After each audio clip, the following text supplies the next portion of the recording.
Minu nimi on Marina. Ma olen Ida-Ukrainast. Teekond Eestisse oli raske ja pikk.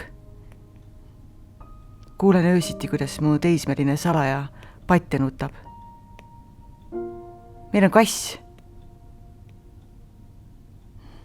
Ja paljuski on meie elu hävinud, aga siin olles vähemalt ei värise seinad. Ma tahan oma kodule ja oma perele pakkuda turvatunnet. Võib-olla on sinul võimalik meile mõistliku hinnaga kodu üürida. Aitäh, Eesti!